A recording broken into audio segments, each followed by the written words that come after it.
میں نے کہا مہربانہ تیرا کس طرح کرانگے, اس سے لے کے زمانہ استعمال کرتا تھا, پر بے پرواہی ویکھ نہ سجڑ دی, جتھے کسے دی پیش نہ جاوے انہیں تاجاں والے در در رولے تے منگتے ہیں تخت بٹھاوے.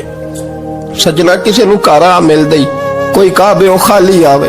واللہ خیر الرازقین, وہ کہتے تو دائیں بائیں نہ جا, رزق تو تجھے میں دوں گا, میں ہوں بہتر رزق دینے والا. بڑے بڑے بادشاہ, بڑے بڑے شہنشاہ, بڑے بڑے لوگ ہاتھوں میں کاسے, فقیریاں. ام ربیعہ کہا کرتی تھیں, بڑی نیک اور صالح خاتون تھیں. وہ کہتی ہیں کہ میں نا بڑے امیر آدمی کی بیوی تھی, اپنے شوہر کے ساتھ چھت پہ بیٹھی تھی تو نیچے فقیر مانگنے والا آیا. اس نے بڑے درد سے صدا کی تو میں نے اپنے شوہر سے کہا کچھ دے دے, کہا دفع کر, ان لوگوں نے دھندا بنایا ہوا ہے. کہتی میں میکے سے بھی بڑا مال لے کے آئی تھی, میرے ماں باپ بڑے امیر تھے, تو میں نے نا چوری اپنے خامہ سے نظر بچا کے باتھ روم جانے کے بہانے گئی اور نیچے جا کے 5 دینار میں نے اس فقیر کی ہتھیلی پہ رکھے. کہتے اس نے 5 دینار دیکھے, پھر میری طرف دیکھا تو میں نے اس کی آنکھوں میں آنسو چمکتے دیکھے. کہنے لگے بی بی رب تیرا بھلا کرے, میں 3 دنوں کا بھوکا ہوں. کہ وہ چلا گیا. میں گھر آ گئی, جب باہر آئی تو میرا شوہر کہنے لگا تو اتنی اب اتنی تو تیز ہو گئی ہے اور تو اتنی خود مختار ہو گئی ہے, میرے بغیر پوچھے مال خرچ کرے گی, جا تجھے 3 طلاقیں. کہتی میں بالدار اور وزادار باپ کی بیٹی تھی, طلاق لے کے گھر آئی تو میرا باپ ٹوٹ گیا, چارپائی پہ چلا گیا. اوہو یہ کیا بن گیا. کہتی بڑی تکلیف رہی. 1-2 سال کے بعد میرے ابا نے میری شادی کر دی. اب جس شوہر کے پاس گئی وہ بڑا نیک تھا, پرہیزگار تھا, اللہ نے بہترین صلہ دیا. کہتی چھت پہ بیٹھی تھی, دروازے پہ فقیر آیا, میں نے شوہر سے کہا کچھ دے دوں. کہنے لگا 5 نہ دینا, 15 دینا, 20 دینا, میں فقیر ہوں, میں نے فقر سے دولت دیکھی ہے, اسے خالی نہ لوٹانا. کہتی ہے کہ میں نیچے گئی اور جب میں نے اس کی طرف دینار بڑھائے تو میری چیخ نکلی, پیسے پھینک کے میں بے ہوش ہو کے گری. میرا شوہر نے آ کے اٹھایا, اندر لے گیا, پانی منہ پہ چھڑکا. کہنے لگا تجھے کیا ہوا. کہنے لگے یہ جو مانگنے آیا یہ میرا پہلا شوہر تھا, وہی تھا جو کہتا تھا کہ تو 5 دینار دے آئیے, جا تجھے 3 طلاقیں. پڑھو نا حدیث پاک. میرے نبی پاک علیہ السلام نے فرمایا ایک بندہ گنجا تھا. گنجا کوئی ترتیب آگے پیچھے ہو جائے تو مفہوم کے لحاظ سے, لیکن میں مفہوم اس کا واضح کرتا ہوں. ایک گنجا تھا, کوئی شے نہیں تھی, سر پہ بال بھی نہیں تھے, رویا کرتا تھا. اللہ تعالیٰ نے فرشتے کو بھیجا, تجھے کیا چاہیے. تو کہنے لگا بال آ جائیں اور تھوڑا مال آ جائے. فرشتے نے ہاتھ پھیرا تو بال بھی آ گئے, تو بکریاں بھی آ گئیں, لائنیں لگ گئیں, مال ہی مال ہو گئے. دوسرے کے پاس گیا, وہ کوڑا تھا, اس کو جا کے کہا کیا چاہیے. کہنے لگا شفا ہو جائے اور کچھ اللہ تعالیٰ آسانی کر دے. شفا بھی ہو گئی, گائیں بھی دے دی, بھینسیں بھی دے دی, مال ہی مال ہو. پھر ایک کے پاس گیا, وہ اندھا تھا, تجھے کیا چاہیے. اس نے کہا آنکھیں مل جائیں اور کچھ ساتھ اللہ مال دے دے. اونٹ ہی اونٹ ہو گئے. جب بڑا نواز دیا تو پھر مالک نے امتحان لینے کا ارادہ کیا. یاری تیری سونا ہے پر آزمائشاں بھی تیریاں اگ. آزمائشاں تیریاں, صحیح کہہ رہا ہوں, آزمائشاں تیریاں, یاری تیری سونا ہے پر آزمائشاں تیریاں. اے سونا پرکھیا جامدائی, پہلو نہ لگاں دے لگ. اللہ نے فرمایا آزمائش کرو. سب سے پہلے گنجے کے پاس آئے, اسے کہا اللہ کے رستے میں کچھ دیکھا نہیں لگا, میرے خرچے ہی بڑے. دیکھو تو صحیح کتنی مشکل میں وقت گزارتا ہوں, حال ہی کوئی نہیں. تو اس نے کہا میں نے تو سنا ہے تو گنجا اور بھوکا ننگا تھا. کہنے لگا میں تو جلدی پوچھتی رہی سے اعظم ہوں, تو یہ کس پاگل نے کہا ہے بھاگ جا. اس نے کہا اچھا جیسے تو تھا ویسے ہی ہو جائے. کھیت کھلیان اجڑ گئے, پھر سے گنجا ہو گیا. حضور علیہ السلام فرمانے لگے, پھر وہ اس کے پاس گیا جو کوڑا تھا, اسے کہا کچھ دے. کہنے لگا خرچے ہی بڑے. اب پوچھ لیں کسی امیر آدمی سے, کہے گا چکی کے نیچے ہاتھ ہے میرا, میرے سے زیادہ تو پریشان بندہ ہی کوئی نہیں. کیا بتاؤں آپ کو, اتنا ٹیکس ہے, اتنا جرمانہ ہے, فلانی شے, بڑا کچھ گنواتے ہیں لوگ. اس نے کہا میں نے تو سنا تو پہلے کوڑا تھا. اس نے کہا اچھا دوڑ جا, میں تو رئیس اعظم ہوں, دادا بھی پردادا بھی اور ساری نسل ہی. اس نے کہا اچھا جیسے تو تھا ویسے ہی ہو جائے. پھر وہ گیا اندھے کے پاس اور جا کے کہا اللہ کے نام پہ کچھ دے. تو کہنے لگا رب کے نام پہ, یہ کھڑے ہیں اونٹ, جتنے تیرے دل کرے لے دا. اس نے کہا کیا مانا اس بات کا. کہنے لگا یار تجھے کیا بتاؤں, میں تو اندھا تھا, میں نے تو کبھی دنیا دیکھی نہیں تھی, پھر اس کریم نے فضل کیا تو مجھے بڑا کچھ دکھایا. میں کیا بتاؤں, میرا دل کر رہا ہے کہہ دوں کہ پھر اس نے کعبہ دکھایا, پھر اس نے روضہ رسول دکھایا, پھر اس نے ریاض الجنہ کے سجدے دکھائے, پھر اس نے اپنے محبوب کے دروازے کی رونقیں دکھائیں. اس نے بڑا کچھ دیا, اس نے بڑا نوازا. میرے پاس تو شاید میں بدکار پرانا خادم, کسے در ملی نہ ٹوئی. اے واصف یار نے نظر جو کی تھی, پھر واصف ہی ہوئی. یہ تو اس کا کرم ہوا. تو یہ وہ کہنے لگا تو اللہ کے نام پہ جان مانگ, میں وہ بھی دینے کو تیار. میرے پاس تو شے کوئی نہیں تھی, مجھے تو اپنا پتہ ہے, میں تو کوئی شے نہیں تھا, کچھ نہیں تھا میرے پاس. یہ تو ان کا کرم ہے کہ رخ ان کا ادھر ہے. اور مختصر سی میری کہانی ہے, یہ جو بھی ہے ان کی مہربانی ہے. تو وہ کہنے لگا میں بھی کچھ لینے نہیں آیا تھا, تیری آزمائش ہی کرنے آیا تھا. تیری عزتیں بھی سلامت رہیں گی, تیرا مال بھی سلامت رہے گا, تیری شفا بھی.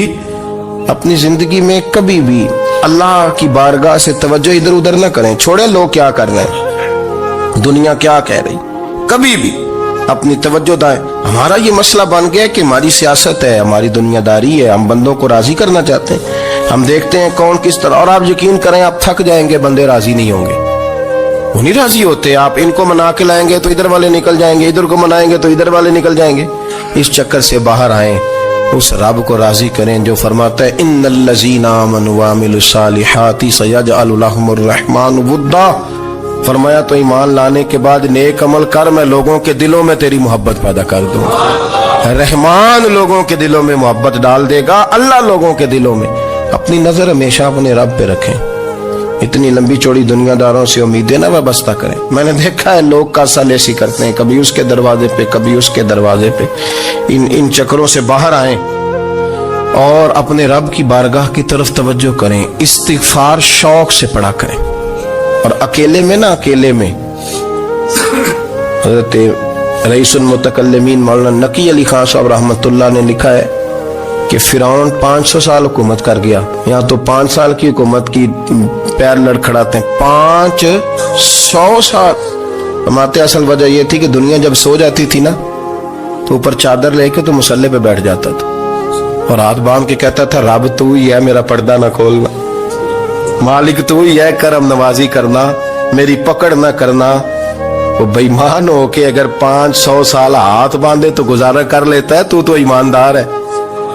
پر مسئلہ یہ ہے کہ تو رات کو بکل مار کے ہاتھ نہیں نہ باندھتا, تو منت نہیں کرتا, تو استغفار نہیں کرتا. توبہ کریں تو بچے رہیں.